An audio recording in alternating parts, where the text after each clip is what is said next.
You're gonna canvas first. Yep, so we need to call an official meeting, so we need to do a roll call. So Thompson? Here. Arneson? Here. Gustafson? Hicks? Tim. Fish? Here. Hagberg? Here. Kwame? Here. And Rupert.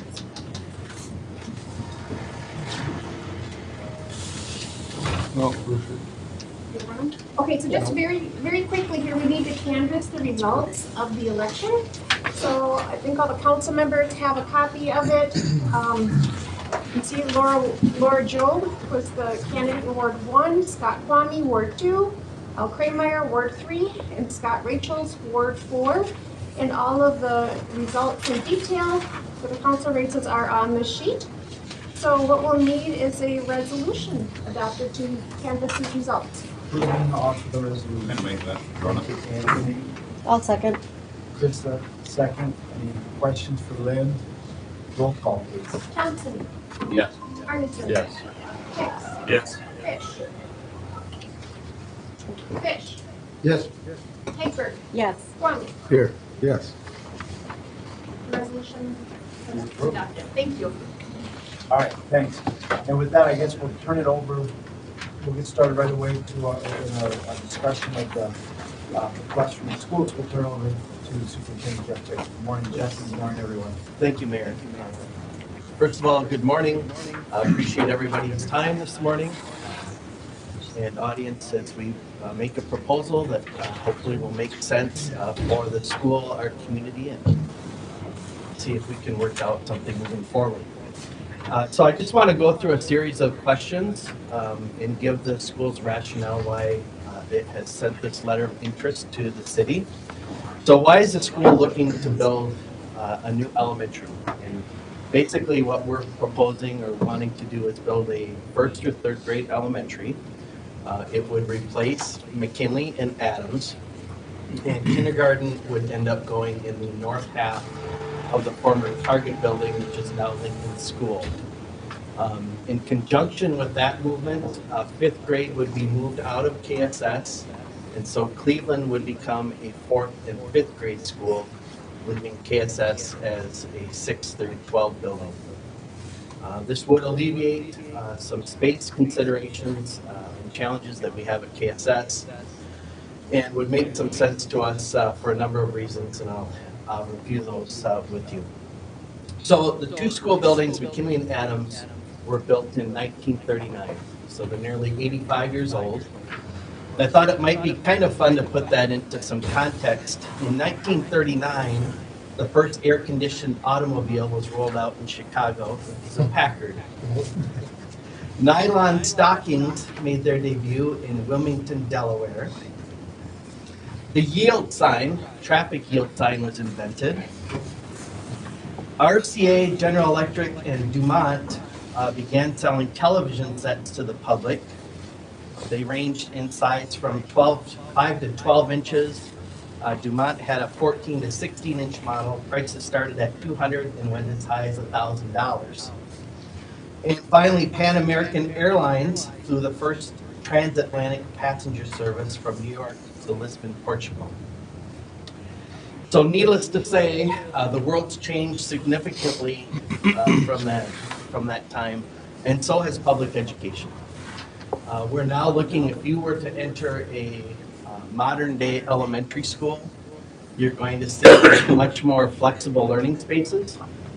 The kids don't just sit in rows as the teacher is in the front of the classroom. There's a lot of movement. Schools are using maker spaces. They're grouping, and there's a lot more emphasis on teamwork, communication skills, problem-solving skills. And so those new schools have much different structures than they were designed to have in 1939, which largely reflect what people would call as a factory model of education. Our work industry has changed since then. Our economy has changed. We have a lot more need now for supporting programs, special ed spaces, English language learner spaces, Title I services. Most recently, we've looked at our demographics in our community. we're sitting at about 43% free and reduced lunch. And so we have a lot of need to provide additional services and supports for students that may need help with their reading, with their math. And those 1939 buildings were not constructed with those needs and purposes in mind. So in our case, we may have a table where we're providing instruction that is off the teacher or staff workroom. It was not designed to be a classroom space. So another piece that I wanted to think about too is the city recently passed some improvements to D Lagoon Park. This is a very similar concept to what the district has looked at. What are our facilities? How can they be augmented or made better? Or in our case, proposing something new. So very similar philosophy, just making sure that we're meeting the needs and expectations of our community and serving our students and our families to the best of our ability. The timing is really important as well. So we have some bonding still on some existing projects in the district. That's going to sunset, which is a good thing, on fiscal year 28. So we're within sight of that. But it also affords an opportunity to improve our facilities where we can basically structure that debt moving forward where it's not going to have a big impact on our local taxpayers. We just write it out on the end of the exiting bond debt and move it forward so people are not going to see big tax increases. So how did the board of the district land on the proposal for the Kirkbride Park property? Several reasons. One is its location. Where that is situated is it kind of forms a nice line for other district facilities, but it's also located well considering how the residential components of the city are set out. It's a nice central location that's easily accessible to people, and so that was a primary consideration. The size of the parcel, we had two parcels listed on our request, approximately 14 to 15 acres. That will accommodate the size school building facility that we are proposing. Utilities, this is a big issue for us. The city already has the infrastructure there to support an elementary school site. Aesthetics. I think that in general that Kirkbride area is one of the prettiest, most beautiful parts in the town, probably one of the prettiest parts of the state of Minnesota. And so aesthetically, it would be a beautiful location for an elementary building. And then there's the opportunity or potential, I think, to save our constituents a significant amount of money versus buying a privately owned parcel. So for us to do that, you're going to pay market value, and then we have the additional likely expense of running city utilities to that site in order to meet the needs of the school. A couple of what I'll call bonuses. One is its proximity to the Government Services Center. So as our families are visiting the school, picking their kids up to and fro, as they have businesses or need supports, county supports, it's very convenient for them with the Government Services Center right there. And then I also think that it would likely be a very effective catalyst to spur additional economic development up in that part of our town and community. What other locations were looked at? So we still have the farm property that is contiguous to Lincoln School. That is expensive real estate. I haven't reached out to the owner or agent recently, but that was about $20,000 an acre. And I believe we would still have likely need of some utility costs as well, moving that forward. We looked at, and I don't have a great description of this, but there's another parcel that's kind of by Fleet Farm going postal on the corner there. That's listed right now for about $700,000, I believe. So while it is the right size, purchasing that would be a significant cost in the overall project. There's a parcel near the Prairie Wetlands Learning Center that also would be large enough. I did reach out to the owner of that parcel. There was no price established if it were to be purchased at this time, although the owner did say he would be interested in sitting down with the school and discussing potential terms for purchase. Again, that is a parcel where the infrastructure does not exist currently to support an elementary school building. And then there is the parcel the north end of town that's city port authority. We did discuss that. Again, infrastructure needs, but probably more important for us in terms of location. It would be, we felt, an inconvenience for parents to, if they have students in multiple buildings, to try to make that run with pickups and drop-offs, et Is cetera. that the northern property? Is that the- yeah. Yes. What might happen to the old school buildings? So a couple of thoughts, certainly nothing in stone at this point. A couple of years ago, when we were first talking about various ideas, I had reached out to Annie Deckert, who was with Greater Fergus Falls at the time.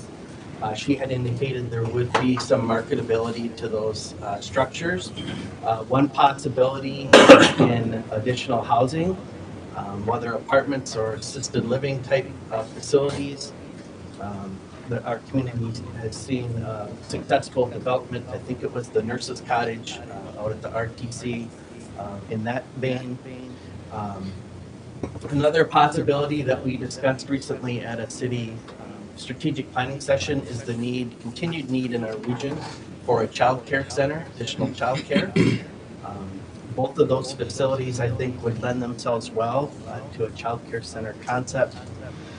Another conversation that's been had at the county level is the possibility of replicating a boys-girls club concept in Fergus Falls, much like they have in Detroit Lakes and Perham. In those facilities, either one of those facilities would potentially be a good fit as well. And that's primarily looking at supporting and serving some of the needs for connection with our kind of preteens and teen that might not be involved in other types of school activities. So to briefly recap the letter of interest, it was for the Kirkbride Park property.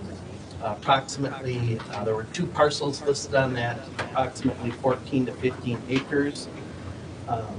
And any potential agreement contingent on the school district's ability to successfully pass a bond for a new elementary school.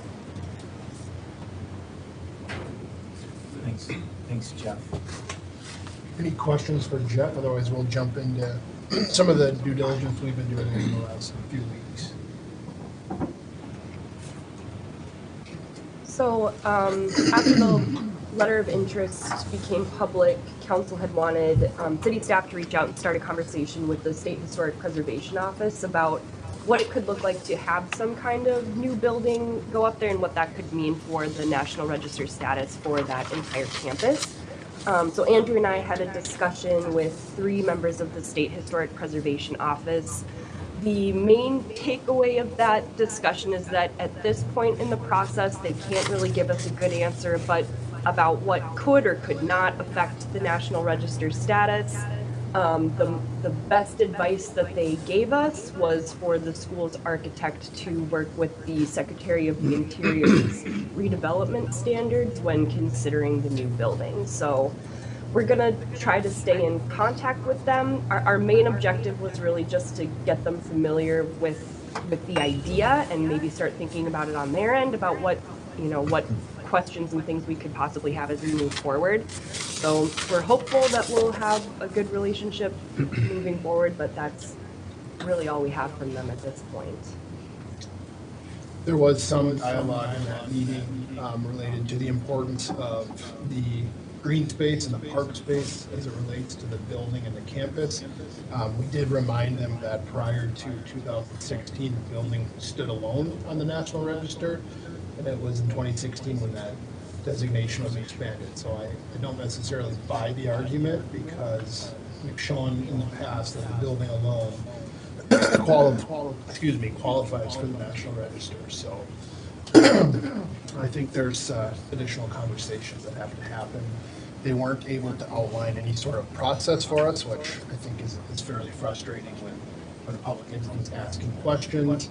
And they did also highlight the need to be aware of other properties within the campus designation that are utilizing tax credits, which we certainly are aware of. So that was that conversation. They had a lot, probably more questions than answers, certainly, and a lot of them were, what's the school's building going to look like, where's it going to sit, and all these things. So I said, I don't think we have that level of detail. We just need to talk process, and we really didn't get a lot in terms of answers related to that process. So we couldn't give you a definitive answer today in any way, whether or not building a school here would impact the remainder of the campus. So that's that.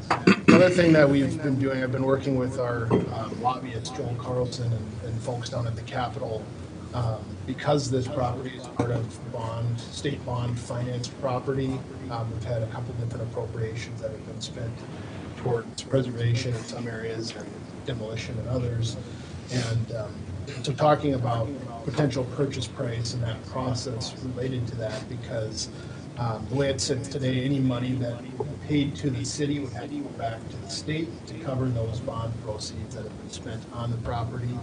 And as a result, it would require a market rate transaction or purchase price. So been talking with the revisor's office and some folks at the Capitol. They actually have drafted legislation. Of course, it's not going to be introduced until we tell them to do that, but that would override those requirements and allow the city and the school to make a transaction at a very nominal dollar amount, which could then be returned to the state. But it would bypass the requirement of market rate pricing to accomplish what Jeff talked about, saving the local taxpayers money and making this the most tax efficient project possible. So that's kind of the work that we've been doing. We figured it would be prudent for the two groups to check in. I think we're kind of at a point now where, you know, if the school says and the city council says they're willing and ready to continue to push down this road, there's probably some tough decisions that have to be made, some tough conversations. And if the conversation, I know that a couple members of the city council expressed a few weeks ago that, you know, it would be off limit if we don't have certainty around the tax credits. If that's the case, then I think it's important to establish that sooner than later so the school district knows where the city stands and they can do whatever they need to do related to their search and their process. So hopefully some good dialogue follows, and happy to answer questions that anybody has. So here's a question, and I apologize if you've gone over any of this. The size of the building, the style of the building, the placement of the building, and the size of the whole acres you're talking about as far as required. You said like 14, 15 acres, but I was kind of curious too, is like how much of that 14, 15 acres is going to be parking lot and buildings, and how high the building is going to be, you know, from an aspect of. So I'll have to answer this rather generally. We did have an overlay done, and this let me just pass this out because I think I have copies for most of you. There's an overlay on the parcel. The overlay actually is for a little larger structure. This included kindergarten. So this is about, I think, 120,000 square foot structure. The one that, if we were just doing first through third grade, that structure would be closer to probably 105,000 square feet. And that's approximately the size of like Kmart. Yeah, the target building is 89,000 square feet. So roughly, yep. Anytime one-story building? I actually talked to them potentially about a story and a half.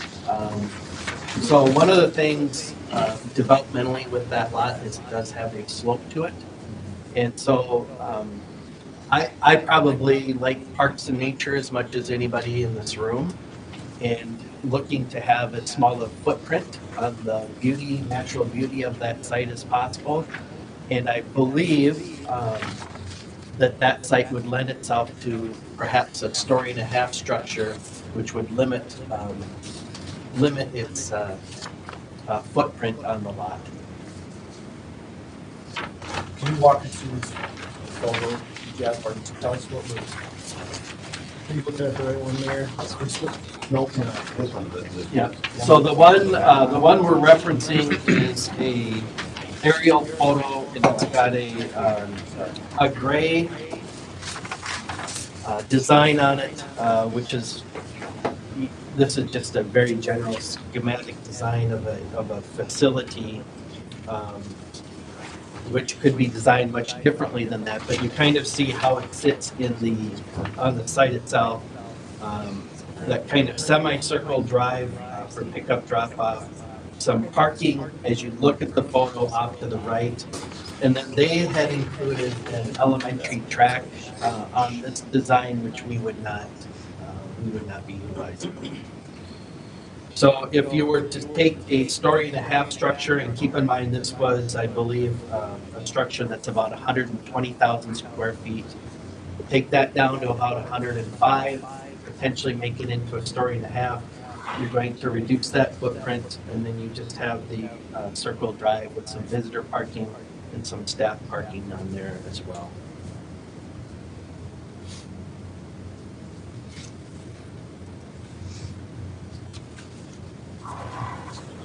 So I'll just kind of allow people jump in and ask questions, but, you know, this park's been utilized for a lot of a number of community events. You just see, looking at this overlay, if you take the track out of there, it doesn't seem to me that would eliminate the use of the park for other, up close to the curb where it's flat on top. And that would still be available for the community. Absolutely. Events potentially.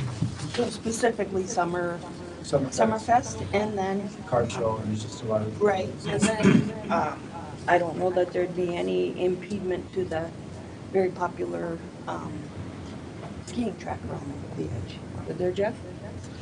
I think if that feature were important in the design, architects would find a way to make that work. The last thing I would say is that park is, you know, it's part of that campus, and it's beautiful, it's a community. I think that it has to be taken into effect that building's ever going to be reused, that park is an important part of it. That being said, even in the government service center that's been updated, that's used by, you know, hundreds of people every day, I don't think that stops, you know, that doesn't take away from the Kirk Pride building itself. It's done in recognition of the entire campus, and I think it's plays a role. So that's just, this overview lays that out, where you see that the government service center is actually closer to the Kirk Pride horseshoe. Did you give any thought to the dairy property? Not familiar with the dairy. Right along the river down here. I don't think we've ever discussed it. Was that part, I had not considered it, thinking it was part of the riverfront development, kind of, eyes on that, but It's 27 acres. Little Kids and Rivers, but we can, look at it. Yeah, across railroad tracks. That's one. One question that I would have is, I first of all think it's a fabulous idea and I fully support it, but it would take an already congested intersection and make it worse. So would we then probably have to look at going forward with some kind of a roundabout or something, a project that we've looked at in the past? Yeah, we would do, if we decide this is the direction everything's gonna move, we would be starting parking and traffic studies right away. We're looking at Brian behind Jeff. Already got a smile. while, but The county's prepared for that as well. yeah, if I could add, if you recall, a few years ago, we did a roundabout studies for Fern Freiburg, Union, in that intersection, also Tower Road. And actually, the county is making a little more traction on it. I actually haven't brought to council, I just received it, but got a proposal to do a roundabout in Fern Freiburg. And with those meetings, I already told the county that this is on the horizon. So that same intersection Union, I would strongly agree that we're gonna have to definitely pursue those roundabout improvements that was already preliminary designed at that time. Keep in mind, all that was, we did do some updates, but probably looking about $3.5 million for that roundabout, but those are all preliminary costs, but that was the most expensive one. Something we definitely have to take in consideration. The development that's currently going up there, which I believe used to be on RTC property. Now, how did that get by as far as dealing with SHPO and everything else? That was always separate that was always a separate piece of land from what I understand. That was, Wasn't attached to the campus. Campus designation. it was always looked at as a site lot. In fact, when the red brick buildings were taken over, that was part of the deal, that they took that land for future development, as that they could make a profit off of that land. In terms of taking industrial buildings, if I remember.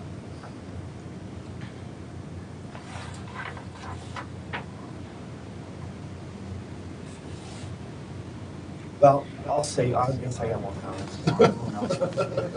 I thought about this, and I think that obviously a school on that site does limit the potential redevelopment for the entire campus. Some development potentials, like the college, for example, or some of the things we've explored in the past. But we haven't had success in the last 15 years in doing any of those things. And I actually think there was a lot of resistance when we deconstructed portions of the back. But I also think that right now, with the concerts that we're having up at that, having people on that property puts that campus in a better position to be redeveloped than it ever has been. And I think that using the campus in a way that is respectful to the historic significance will be the best thing for the campus to redevelop the virtue portion, which I know there's going to be a lot of people that probably disagree with that, and that's fine. But I do think if it's done right, it will actually help the long-term redevelopment of the entire campus into something that the community can. That's kind of where so if it's done right, I think it can be a benefit to everyone. I think ultimately it will be part of a redevelopment. Well, and as far as the development aspect of it goes, if you've ever watched the city council meeting, you know that I'm a little bit of a pessimist about the chances of the reuse of the building. I think this is definitely the best chance that we would have to spur something. I would love to see the building reused and redeveloped, but my cliche is that unless somebody shows up with a briefcase full of cash, it's not going to happen. So I wouldn't put that as an obstacle, hindering any future development. I think that this would be our best shot at encouraging some of that development. When I first heard this proposal, I went, oh, no. Because that park, I mean, I'm a tree hugger too. And that park is so beautiful, and it's so fulfilling to see the community really enjoy that space in the variety of ways it does. So I would just advocate for people with similar initial reaction just to mull on it, because there are then these quantifiable benefits that Superintendent Drake talked about once I pushed past my emotional response. And there's just no doubt about it. We need to upgrade our facilities. And it's a constant process. We don't get to upgrade in 2016 and call it good. And redo Kennedy Secondary and I call it a day. It's a constant evolution, 20 years on the board, and there's never a time we're not talking about what to do next with facilities. So just a couple of thoughts that I had to throw out there for consideration, I guess.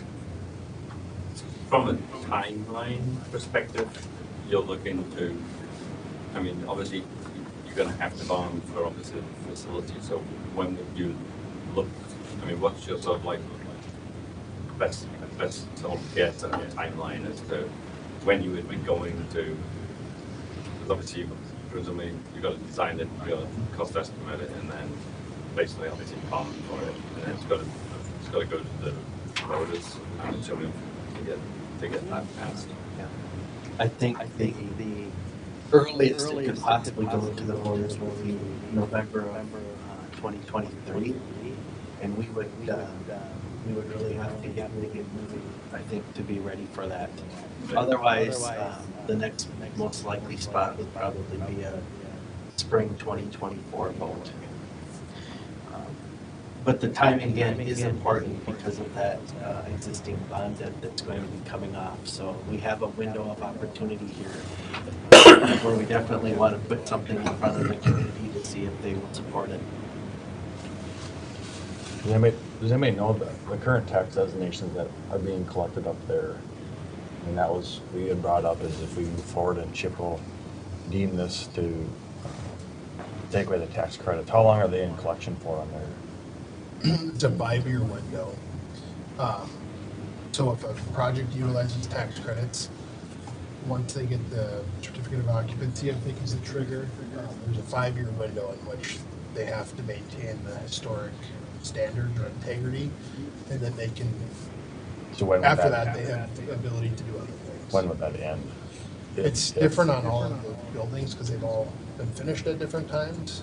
But I don't think anything you do, you can't go back and retroactively negatively affect the tax credit, I don't believe. Well, I don't know definitively the answer to that. Chip will certainly gaslight on that for sure. And we were having our conversation, but Well, that's on, I agree with your analysis there, but Well, is there a current project that would fall into the scope of not being able to collect on that if this project moved forward and tax credits were stripped? I would think that by the time you know, go through the process and That's voter 6 years, referendum right? and everything else, and then you're talking a couple of years before you actually impact the tax. And that's if SHPO was going to go back and retroactively take away tax credits, which I can't imagine 2027 then? possible. well, we would be, to your point, we'd be 5 years down the road on all those projects. Because it wouldn't impact, you wouldn't impact the registry status until you actually broke ground and, you know, altered the historic character of the campus enough to make them deem that to be the case. So we certainly would be 5 years down the road. Is there a case on any other, you know, like, you know, the other kind of cut rights where the park has been included or excluded? Like, you know, like one in Michigan, you know, just thinking of the defense and say, like, this, you know, there's some consistency or there is consistency in the designations. Well, to Andrew's point earlier, up until a couple of years ago, if you remember, Yeah. the building was individually registered, and they've tried to, I think in the past several years, and there's people news, they've tried to make they make campuses designations rather than the building. And so, yeah. You know, I would just say, as far as the SHPO thing, this council over the last 15 years, we've had a lot of interactions with SHPO. They haven't all been positive, but they haven't all been negative either. And in the end, you know, we work through them with what's best for the community. And I believe truly that if we go through this process, design a building and a school and a campus that's best for our community, that takes into consideration historic nature and, you know, to the state, but also to the community, they'll work with us. I truly believe they will. I mean, it's in the best interest of our community, and that's what we have to do. We have to decide this is best for our community and convince SHPO to go along with us. Well, at the end of the day, we have the shared view and value of trying to redevelop that building. I hope that's their number one priority in you know, in this project too. It certainly remains the city's at this point in time, so. Equally, I mean, if somebody came along tomorrow and buys it or wants to develop it, there's no guarantee that you won't land, but like, you know, concerts in the park and things like that. take place. Yeah. I mean, it's, yeah, I mean, it's great because obviously the city owns it and uses it, but if you're gonna start to develop it and make it residential or whatever, you know, you've got residents now that you've got to take into account. Do they want music watching out on a Sunday night in the summer? Some of them will not.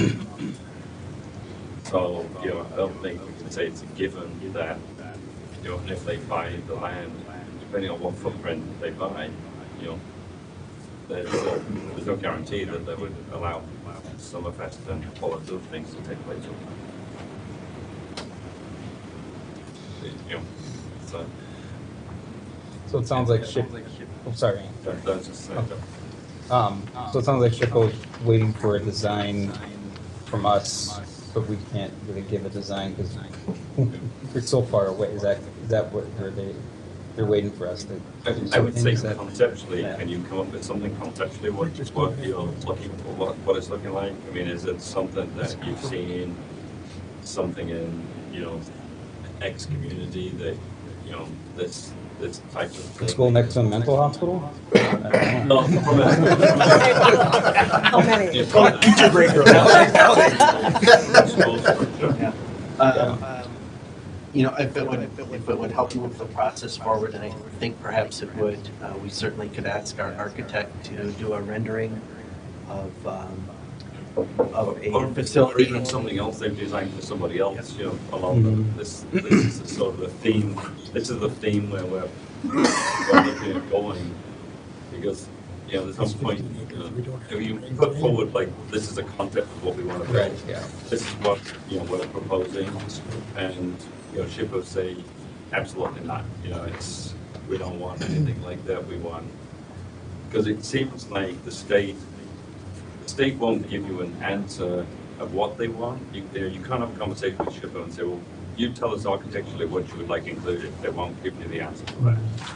But if you give them a sort of a rendering and say, this is what we're proposing, they'll say, well, we don't like that. And the response you will get, Anthony, is follow the Department of the Interior Architectural Historic. I don't know what that is, right? So, but that, I'll just say this, the path of least resistance is that, right? Is following those standards. So maybe have your architect opine on what that is and how much cost that would add. I assume it would add significant cost, but I don't have any clue. Right? So that's the path of least resistance. Beyond that, I think what you're suggesting is appropriate. We have enough information where we can answer all those questions. And the first conversation, I guess, in hindsight, I understand why they're like, I don't know what you want me to respond to. You know, we gave them your letter of interest and kind of a high-level summary, and we don't know what size, where, you know, story and a half, and all of those details. I also don't think the process is such that they'll just opine. I think it's, you know, oh, well, it's hard to say what's going to impact the integrity of, I don't know if there's a defined process that answers that question. Well, there is in the sense that if you think about when we remove some of the buildings in the back, what they're gonna say is, they're gonna come back and say, you need to go through we hire Rolf Anderson. Rolf Anderson comes in, you need to make the study of the campus and how this impacts the study, and then needs to go to the Department of the Interior and come back they'll go through that same process twice. I suggested that, and they were not suggesting that anyway. Really. Yeah, Yeah, at this so I- point, they did not recommend hiring anybody. But I guess what I was gonna get at is like, again, I was gonna say, we have to do what's best for our community and do it in the, you know, we have to show the community, in my opinion, more than we have to show SHPO, because ultimately the voters are gonna decide. And I think we need to do it as a community, not we, the city, but in a way that's respectful to the historic nature of the campus. If we do that and the voters approve it, then that SHPO's gonna go along. I really think they will. And that'll be something, you know, we talked a little bit about Yeah. mitigation strategies, which is not new to us. But go ahead, Can I please. talk about that? Please. Yeah, I think one thing that I would like to do, and Chris Schulke and I have at least started a conversation with a company called New History. They have worked with other historic buildings in Minnesota to kind of to position them well for redevelopment, but we have a master plan that was completed, and I think what we haven't done is connect that master plan to an actual phased approach for how to redevelop the horseshoe of the building itself. So if we can maybe work with a company like New History to take into account what the school district is proposing, but then also take the master plan that we've gotten, they could help us navigate the tax credit questions. They could help us navigate connecting the school district with the building itself, and help us come up with an overall plan that could maybe spur redevelopment both from the school and then also from the horseshoe. So that's something I'd like to explore, which might make SHPO feel a little bit better if we're thinking about the whole campus holistically, and that could maybe lend itself well to our status later on. So I want to encourage unity through conflict, because we've had bond referendums that have failed. And some of this, I remember clearly, one of the renditions before Kennedy was redone, made a lot of sense. It appeared in the paper, and that's when we saw it, and we're like, what the hell? Why, if somebody feels it strongly, we are right here, we're willing to have the conversations. Superintendent Drake is such a diplomat, and if there's conflict, and I'm not naive enough to believe everybody here likes this idea, but let's talk it through, and let's see if we can find the common ground necessary to know that before we propose it to the public, that we are well quantified about where we are as a couple of leadership entities in the community. So that's, well, conflict's good for the soul. A lot of it, not too much. Well, I think with that said, Have at it. I'm gonna pipe in here. I don't think that the Kirkbride is the proper place for the school. We got land by Target. I think I purchased another additional 8 acres out there. Certainly, that would be a reasonable spot. Not all the infrastructure is in, but, the city owns the land where we were planning on putting in another road there.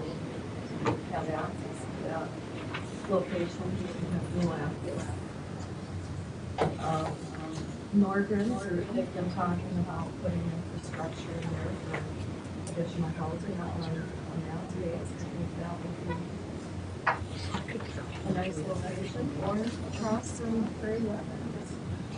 We talk about being centrally located, well, not want to be centrally located, but target for land knowledge has additional space there. Maybe that's enough for one. I really think that the Kirkbride Tower deserves that green space in front. I'm on the Summerfest committee, Becky's getting there every year. We pretty much occupied that whole space this last summer. I'm also part of the car club. I've been up here when they put the ski routes together, and we use that entire space we have. Because the bikers come in before, they camp up there, they spread out. There's just so many uses up there that I think, and with the development of the horseshoe, we're really at an opportunity now where we go after those developers. And the front setting is part of that historic designation. Yeah, it was added after, the front building was done, but it doesn't mean that it's any less important. So I would encourage you to do further study of Norgren's for Prairie Wetlands areas. Thanks, Lori. Yeah, Scott, and, yeah, just, where do we want to get today? Are we going to, I assume this is the first conversation to get started. I know it's 7:45 and we're going to get moving here, so just where we want to let it give everyone a chance to talk with them, also where, if there's something we want to get to today. Scott? Well, Melanie mentioned conflict, and I thought that would be a good time for me to jump in. There's at least a couple of pretty significant points that I think I need to make. First of all, I clearly don't support this idea. I think it's a terrible choice of a location.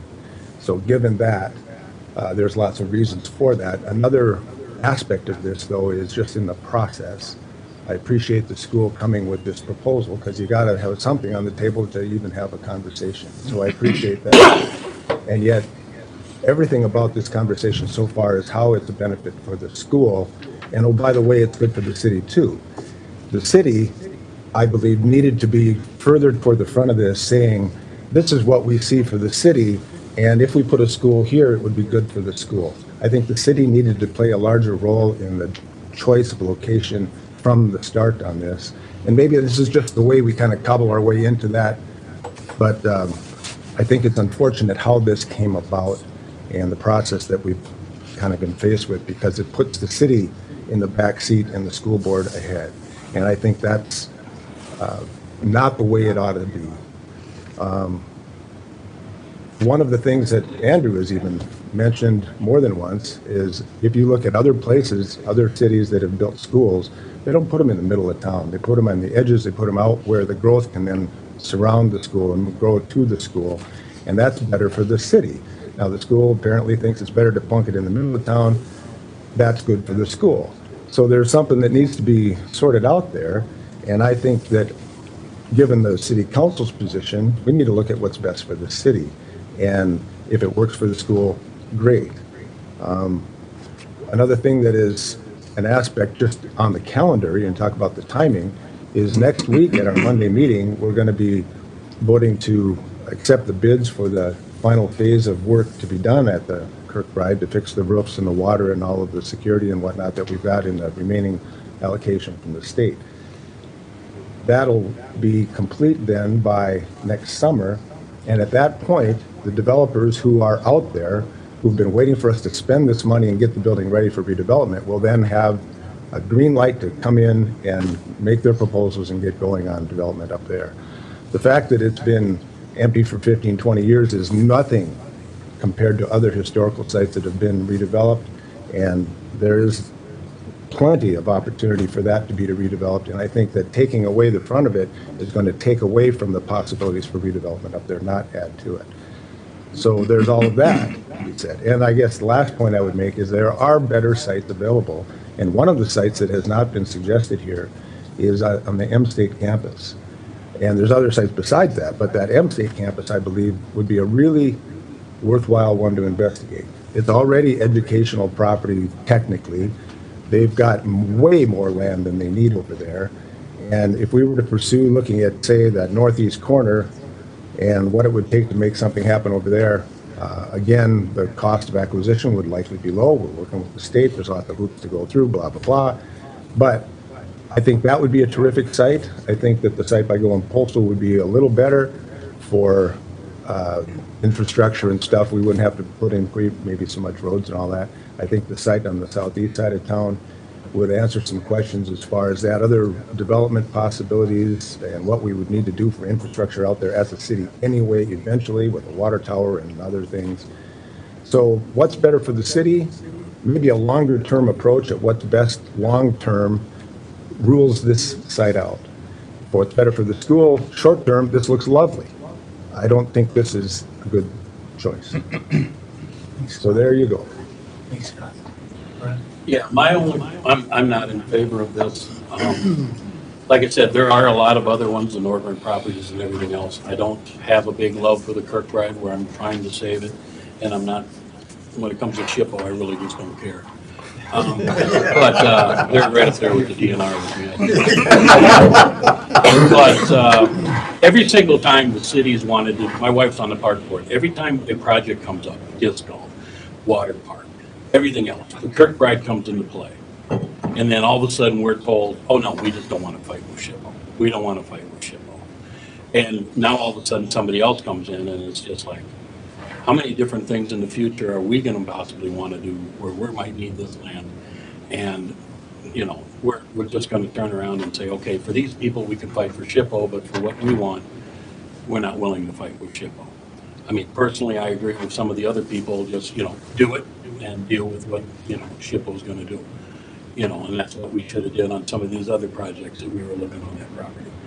But right now, I mean, even like you said with Norgans, I mean, usually a school is built outside, and communities naturally start to, that property becomes desirable because people want to build homes near schools and everything else, and those are the ways that I would like to see it go. But with this, we put off so many different things over the years because we didn't want to deal with SHPO. And with that in mind, I don't think this is the right area. I have to say, taking the historic nature of the campus out of the question for a second, I just have to say that the location, I completely think it's the best location to utilize existing infrastructure, to have a location that's walkable, bikeable within our community. It's something we've gotten away from. And you look at Alexandria, you look at some of these school districts that put these things out in the middle of a field out in there, that to me, this site is ideal. It's just as far as the location for families and our community and costs as far as utilizing existing infrastructure. I think there's a lot of benefits from the location. So communities would get anything that size and that type of property hooked up to existing infrastructure that close to the neighborhoods and the community. So, Well, I'll just say something on that too. Aside from the school, like, we as a community are very challenged on having roads repaired because of the cost. We have 100+ miles of road, right, Ryan? So the idea of building on the outskirts and houses going around it means we need to expand our footprint, which costs to the city dramatically increase when you're looking at expanding infrastructure, expanding roads. We can't even keep up with what we've got. So I'm conflicted a little bit with the idea, because you're right, a lot of communities are building on the outskirts. I don't know. I don't know if that's right. We can't even take care of the infrastructure. I shouldn't say we can't, but we're challenged to do a good job taking care of what we got. So, Well, and it is on the edge of town. I mean, if you look at the map, there's nothing to the north of it. So it is on the edge of town. This is Natalie. Can I just add something here really quick?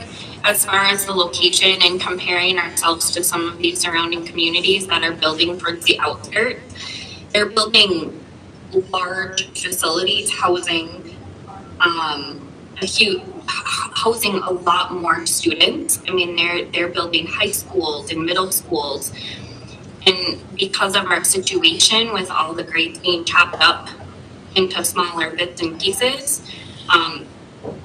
and maybe here I'm talking from a personal perspective, but to drive a kindergartner out to Target, and then maybe you have a middle schooler in town, and then all of a sudden we're going another direction with a second grader. I mean, you've got parents going all over the city if we're talking about building out on the edge of town. Well, it seems like we need to get direction for what's next. I mean, we've got more conversation to have, so where do we go from here? That's what I'm wondering. It seems like if we're gonna be respectful of people's need to get to work, what's next? I would just say that I think that, given the timing of this, it would seem to me that, correct me if I'm wrong, Andrew, but the city council should get together in January. This city council just pass a resolution, support or against, to have the next council come in, which will change in a few weeks to be either for or against. Doesn't make a whole lot of sense. So I think having the conversation, getting started, getting some questions out there, and then sometime in January, I think we need to get a direction from the people that will be in office for the next 2 years while this project goes underway. Does that make sense to everybody? It does to me, yeah. So I think that it's good to get this conversation started. Melanie, I'll be honest, I felt the same way you did when I first heard about this. I thought, I just don't think that's the best spot. Long-term redevelopment of that property. But the more I think about it, the more I think about the history of that property, the more I think about, the government service center at one point was part of that campus that people said shouldn't be redeveloped. People were very, very against taking the buildings in the back down. And I think when you see if it's done in a way, that property, I believe strongly we have to use that campus. I prefer to. I'll stop. I think one thing that we have to look at is that we put a lot of maintenance into that 15 acres. We would no longer have that. That's a cost savings for the city by having to go there. I mean, we mow that whole thing, and I think we're about out of money from the state to do that type of stuff. It's gonna start costing us, the city, to mow all that. 15 acres takes a while to mow, and around the trees and trimming and everything. So that's another thing we have to look at, the city. No question. Bill, how much money do we have left? 14,000. So this is our last, 2023, we will run out of those funds and we'll have to start levying for it. Now granted, the park, I believe, Guy, we're charging that through the park budget. So the mowing of the park, we've moved over to the park budget, but anything we do up at the Kirkbride and the lawn around the Kirkbride is being charged to those holding funds, which we're about done with those. So the park is already in the levy. Correct. Okay. And we did that to maintain those funds as long Right. as we possibly could. And we did take it over to the park side of things, so rightfully it should be in the park budget.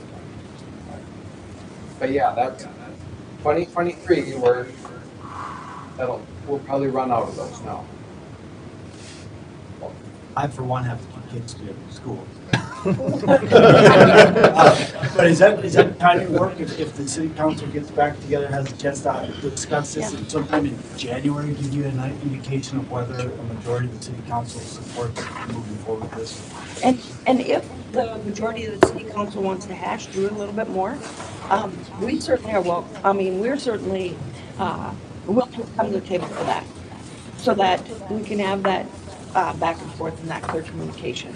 So there's nothing left unsaid. We wanna give it a full vetting before we take our next steps.